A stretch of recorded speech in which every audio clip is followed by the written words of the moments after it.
Alright guys, welcome back to the channel. We're going to talk today about Artur Beterbiev and what's happening with Dmitry Bivol, as well as a little bit of Anthony Joshua, and we'll finish off with some possible boxing action by Golden Boy that's set to take place in October.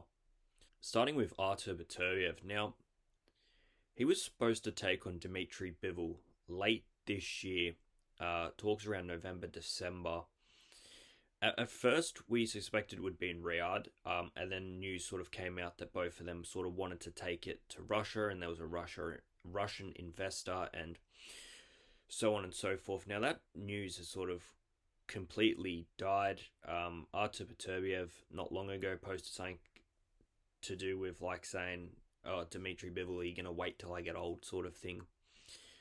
And by most accounts, it seems as though Artur Beterbiev is waiting for Dmitry Bivol to agree a date and location. As far as I can see, Artur Beterbiev wants to get this fight done sooner rather than later. We know Beterbiev was old in the first one. The longer this sort of carries on, the older he's going to get.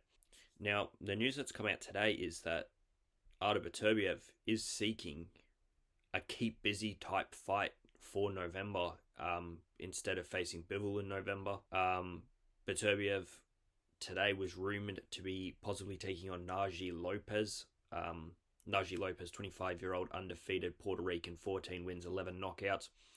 A good young fighter, still very prospecty.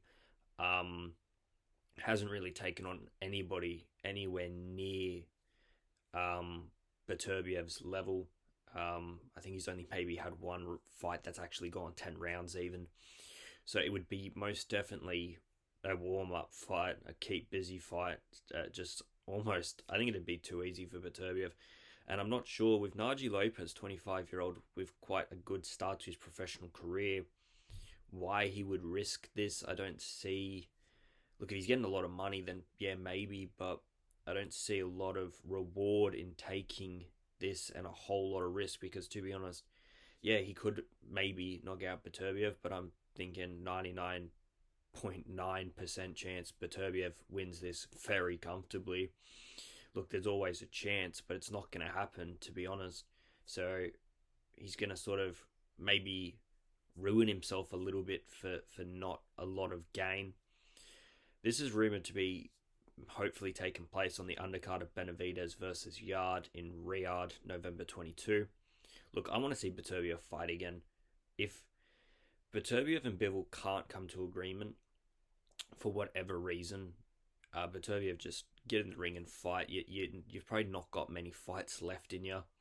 Dmitry Bivol versus Beterbiev. Look, it would be nice to watch the third one. But saying that, I was quite content with them leaving it one apiece. I didn't think a trilogy was necessary. I kind of liked that they left it one apiece. And I wanted to see Bivol maybe move on and fight somebody else. Probably the winner maybe of Benavidez and Yard. That would be a great fight.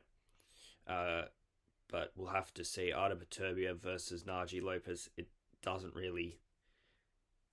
It's not much. I'd prefer to see Beterbiev in there against a top 15er, if I'm being honest. All right, let's move on to Anthony Joshua now. Eddie Hearn spoke about this. Look, the negotiations in this sort of sector of the heavyweights is starting to become a little bit fucking nuisancey. Tyson Fury keeps retiring, unretiring, retiring, not fighting, whatever. Anthony Joshua can't seem to come to terms with an opponent, even if it's just a keep busy fight, waiting for Tyson Fury. But Jake Paul is starting to more and more become, I think, the person we're going to see Anthony Joshua fight next, if I'm being honest. Eddie Hearn says it's 50-50 chance, but if they really want it, it will happen. So he's saying if Jake Paul's team wants it, it's going to happen, which means Anthony Joshua and Eddie Hearn are very happy to put that on. It's a big money fight, no doubt. And to be fair, I give Jake Paul props. If he does go and do 10, 12 rounds with Anthony Joshua, that's a very brave person. Look, it doesn't hit me with the same thing as Anthony Joshua and Tyson Fury. If AJ's not going to get this Tyson Fury fight, I'm not that invested in seeing him fight too many more times. Um, I've seen AJ do basically everything he can in the sport. An exhibition bout or whatever they're gonna dub it against Jake Paul, yeah, it's just doesn't hit me with the same. I just want to see AJ versus Fury, and it doesn't seem as though it's going to happen at the moment. Oscar Duarte, who just beat Kenneth Sims Jr., he has spoken that he wants to fight either Isaac Cruz or Sabril Matias next. Isaac Cruz is probably the easier one. Sabril Matias seems to have multiple things lined up, and it's not really clear what's going on with that sector of fighters. Him, Alberto Polo, so on. So I think an Isaac Cruz fight would be easily made. Isaac Cruz just won. I can't even remember who he fought. He was supposed to fight Angel Fierro in a rematch. Fierro steps out and he takes on a replacement fighter. I can't remember the guy's name. But honestly, I said this the other day. I wanted to see Oscar Duarte take on Gary Antoine Russell. If a title fight's not possible, I think that would be a very good fight. Those two are both such active pressure, walk down your opponent fighters. It'll be a nice clash of styles. We'll see. It'll either work really, really well or not work at all. Learned on this, Virgil Ortiz Jr. is supposed to be fighting Keith Thurman, if reports are correct. It's in the works for October, and it's going to be a Golden Boy and PBC co-promoted event with light welterweighters Arnold Barboza Jr. taking on Frank Martin, also being planned for the undercard. Yeah, they're not spectacular fights. I don't really care about seeing either, to be honest. Does Keith Thurman deserve a title shot? Maybe. I mean, he was supposed to fight Tim Tszyu last year for a title. Doesn't fight then. By the time he fought this year against Brock Jarvis, he'd been out of the ring for a few years. Not a lot of activity. Not a lot of hype. The person Keith Thurman beat, it was easy. It was light work for him. It wasn't a world level fighter. Do we want to see Keith Thurman take on Virgil Ortiz Jr. in a title fight? I don't. I would almost compare that to Barrios versus Pacquiao, except Pacquiao's a much bigger name worldwide than Keith Thurman is. Keith Thurman was a very good fighter. He probably still is a very good fighter, but does he deserve a title shot?